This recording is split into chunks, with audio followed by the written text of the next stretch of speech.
اس بوڑھی عورت کا قصہ بھی آپ نہیں بھول سکتے جو گھر کا سامان باندھ کے اپنے دروازے پہ بیٹھی ہوئی تھی، اور اس نے سنا تھا مکے میں ایک جادوگر آیا ہے جسے ملتا ہے اس کا دین چھین لیتا ہے، کہیں ایسا نہ ہو کہ کہیں اس سے ملاقات ہو جائے اور وہ دین ہی میرا چھین لے، مجھے شہر چھوڑ دینا چاہیے۔ گھر کے تھڑے کے اوپر سامان باندھ کے بیٹھی ہے، حضور بھی گزرے تو اس نے دیکھا تو کہا بھتیجے یہ سامان میرے سر پہ رکھ دے۔ حضور نے سامان اٹھایا، دیکھا تو بوجھل تھا، وزنی تھا، اور بڑھیا کو دیکھا تو کمزور تھی، تو کہا کہ بڑھیا اگر چاہو تو جہاں چاہتی ہو میں خود نہ چھوڑا ہوں۔ اس نے کہا اس سے بڑی مہربانی کیا ہوگی؟ حضور نے سامان اٹھایا ہوا ہے اور بڑھیا سے باتیں بھی کرتے جا رہے ہیں۔ تو بڑھیا کو کہا کیوں جا رہی ہے؟ اس نے کہا کہ سنا ہے یہاں ایک جادوگر ہے جو لوگوں کا دھرم لوٹ لیتا ہے، لوگوں کا دین لوٹ لیتا ہے۔ میں نے ساری زندگی بتوں سے وفا کی ہے، میرے آباء و اجداد نے بتوں سے وفا کی ہے، میں چاہتی ہوں دین اجداد ہاتھ سے چھوٹ نہ جائیں، آخر اس شہر میں رہتی ہوں کہیں مل نہ جائے۔ خیر حضور نے کچھ نہیں کہا، اس کا سامان نہیں پھینک دیا کہ ٹھیک ہے تم پھر جاؤ۔ سامان اس کا اٹھایا اور جہاں تک اس نے جانا تھا سامان پہنچایا، سامان سپرد کر کے واپس پلٹنے لگے تو اس نے کہا بچے اپنا نام تو بتا دے، لوگ کہیں گے کہ مکہ چھوڑ آئی ہو تو بتاؤں گی ایک جادوگر کے دکھ سے چھوڑ آئی ہوں، تو وہ کتنا برا بھلا کہیں گے شہر مکہ کو کہ جس مکہ سے لوگ نقل مکانی کرنے پہ مجبور ہو گئے، تو میں انہیں یہ بھی بتاؤں گی کہ جس مکے میں جادوگر رہتا ہے اتنا اچھا نوجوان بھی رہتا ہے، تو تیرا نام لیا کروں گی، تیرے قصیدے پڑھا کروں گی۔ تو حضور علیہ السلام مسکرا پڑے، کہا بڑھیا جس جادوگر سے بھاگ کے آئی ہے وہ تیرے سامنے کھڑا ہے۔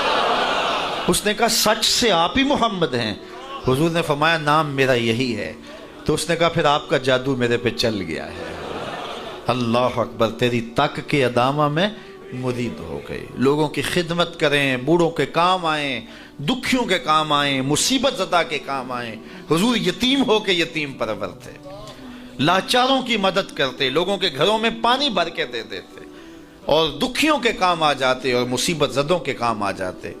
تو حضور سے پیار کرنے والوں، امت میں آپس میں حسد نہ پھیلاؤ، بغض نہ کرو، نفرتوں کے پہاڑ کھڑے نہ کرو، ایک دوسرے سے پیار کرو، جڑو، امت وحدہ بنے، اور اپنے ماحول کو، اپنی معاشرت کو ایک خوبصورت معاشرت کا رنگ دو، اور اپنی زندگی کو حضور کے نام کر دو۔ حضور علیہ السلام کی محبت سے معاشرے کے دکھ جو ہیں وہ سمیٹے جا سکتے ہیں۔ آقا کریم علیہ السلام نے محبت سے ہی معاشرت کو جو ہے وہ اپنے قریب کیا، اور لوگ ایمان کی دولت سے مالا مال ہو گئے۔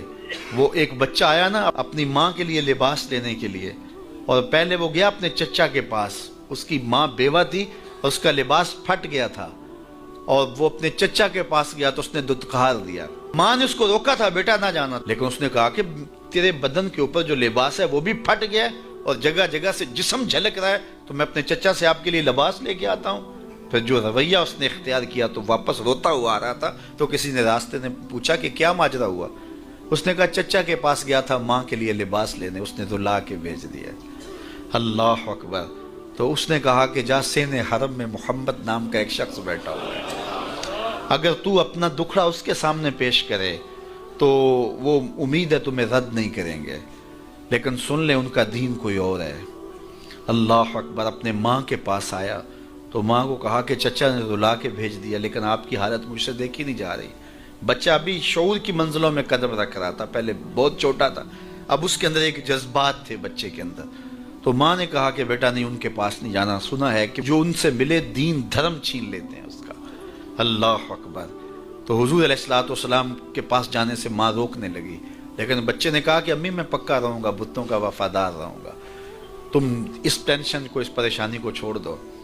اور حضور کی خدمت میں حاضر ہوا۔ حضور صحن حرم میں چادر اوڑے بیٹھے ہوئے تھے، اور جا کے کہنے لگا میں پہلے بات آپ سے کر لیتا ہوں، آپ کا دین میں نے قبول نہیں کرنا۔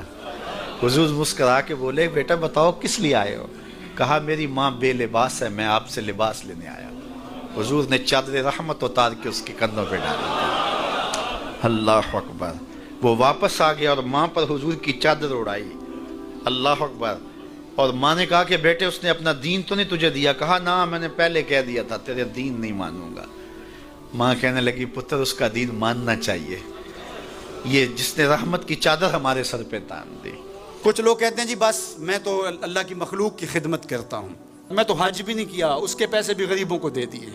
وہ تبلیغ کرتے ہیں لوگ کہ جناب قربانی کے پیسے بھی اگر غریبوں میں دے دیے جائے تو یہ زیادہ اچھا ہے، ان کی مدد ہو جائے. تو وہ اس خدمت خلق میں اتنا غلوف کر جاتے ہیں کہ وہ اسلام کے شعار کا مذاق اڑانے لگ جاتے ہیں. اور جو عبادت والے ہیں انہیں ہمسائے کو دیکھنے کا موقع بھی نہیں ملتا.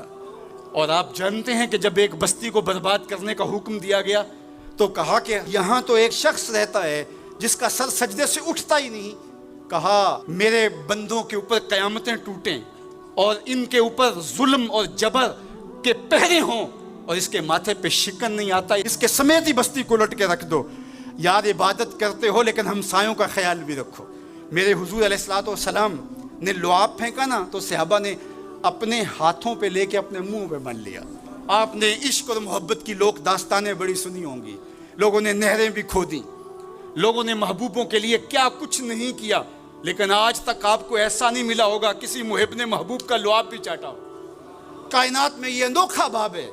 تو حضور علیہ الصلوۃ والسلام نے فرمایا کہ تمہیں اس چیز پر کس نے ابھارا کہ میرا لعاب بھی اپنے چہروں پہ مل رہے ہو؟ انہوں نے کہا اللہ اور اس کے رسول کی محبت نے. تو میرے حضور نے اس کی نفی نہیں کی، لیکن ساتھ ہی فرمایا اگر کوئی چاہتا ہے کہ اللہ اور اس کے رسول سے محبت کرے اور اللہ اور اس کا رسول اس سے محبت کرے تو وہ ہمسایوں کے حقوق کا خیال رکھے. یعنی تمہارا یہ پہلو بھی، تم عاشق رسول بھی ہو لیکن ہمسایوں کے بھی تو خیال رکھو. تمہارے گھر پہ جھنڈا تو لگا ہے حضور کے میلاد کا، لیکن اگر ہمسایوں کے گھر میں اندھیرا ہے تو یار اپنے گھر میں اس سال اگر چراغاں نہیں کر سکے، غریب ہمسائے کا میٹر کٹ گیا اس کا بل دے دو، آمنہ کا لال زیادہ خوش ہوگا، میلاد والا رسول زیادہ خوش ہوگا. اس لیے دونوں پلڑے برابر رکھو. نہ تو عبادات کے زعم میں تم خدمت خلق کو اور ہمسایوں کے حقوق کو، رشتہ داروں کے حقوق کو بھول جاؤ، اور نہ یہ کہ تم خدمت خلق کے نام پہ عبادات کا مذاق اڑانے لگو. وَكَذَلِكَ جَعَلْنَاكُمْ أُمَّةً وَسَطًا. ادارت المصطفیٰ دونوں بازوؤں کے ساتھ اڑنے کی فکر رکھتا ہے اور امت وسط کے مزاج کو لوگوں میں راسخ کرنا شروع ہوتا ہے. ظاہر ہے جب کبھی اس بازو پہ زور پڑے تو کبھی اس بازو پہ زور پڑے تو بازو جھکنے لگتے ہیں، تو میرا اللہ مدد کرتا ہے، نصرت دیتا ہے. تو کبھی ہمارے کسی بازو پہ فتویٰ بھی آ کے جو ہے وہ زور ڈالتا ہے، کبھی کسی فتوے کا میزائل لگتا ہے. لیکن ہم تو بلے شاہ کی بولی میں کہتے ہیں بلے آلو کی تینوں کافر کافر آکھن تو آہو آہو آکھ. ہمارا کام الجھنا تھوڑا ہے، ہم نے تو آگے بڑھتے ہی چلے جانا ہے اور ہماری منزل تو مدینہ ہے، ہم نے تو اس کی طرف عازم سفر رہنا ہے.